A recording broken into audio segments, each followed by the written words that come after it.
Hi, Ken Burton here with Woodcraft magazine. Today I want to talk to you a little bit about pattern routing. Pattern routing is a great technique and really helpful for making duplicate parts. I used it in the October 2022 issue of the magazine when I made this dining chair. Pattern routed the back legs so I get them exactly the same. So to use the technique, you need a pattern.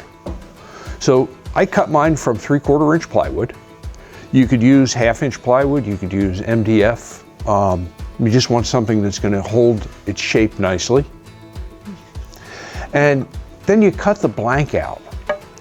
And I traced the pattern onto my blank, and I left the blank about a 1/16 oversize on all sides. Now I need to fasten the pattern in place, which I do with some double-sided tape. 3 pieces is enough, one at either end and one in the middle. We get those stuck on. Sometimes the hardest part is actually peeling the paper off the tape. But that's coming free pretty nicely. You do want to be careful not to have the tape get bunched up.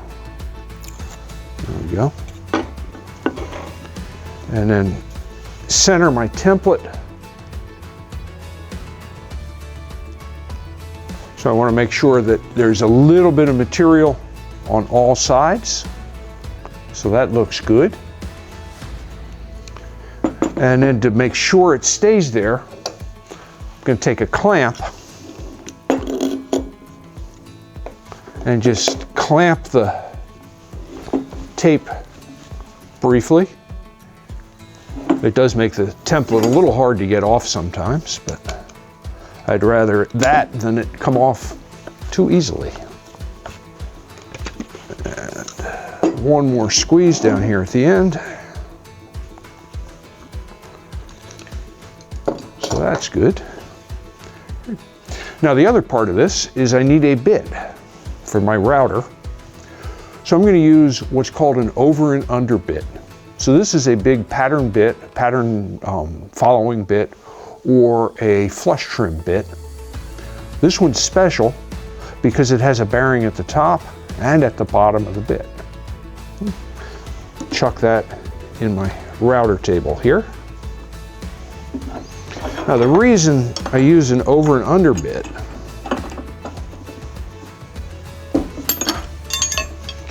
is because as I cut this leg to shape, I want to cut with the grain as much as possible. So it means when I cut the lower part of the leg, I want to cut that direction. But when I do the upper part, I want to cut that direction. But the bit only spins one way.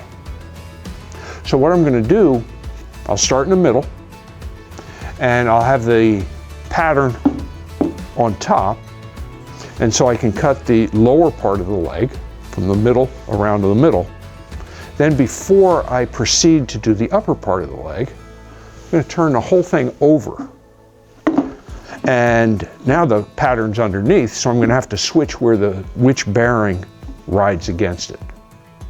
But it's going to give me a really smooth cut without a whole lot of tear out. So let's get this positioned.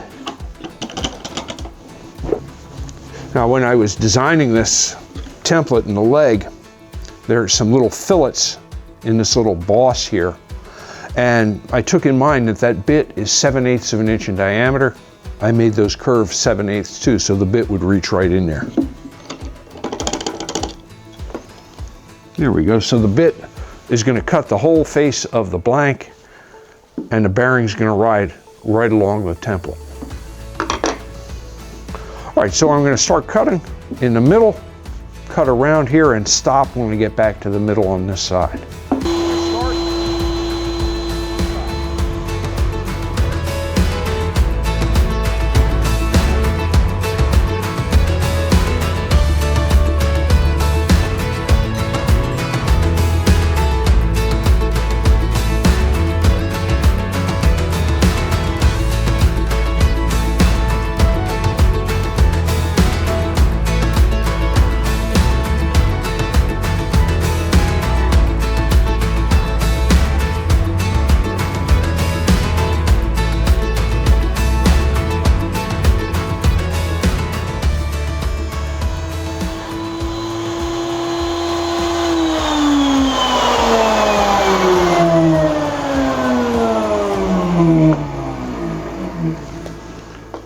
So you can see I got a real nice smooth cut out of that. Stop here in the middle. Now I'm going to turn my workpiece and the template over, and I'm going to adjust the height of the bit so now the bottom bearing rides against the template. So now you can see that bottom bearing will bear against the template, and we'll cut the rest of the leg.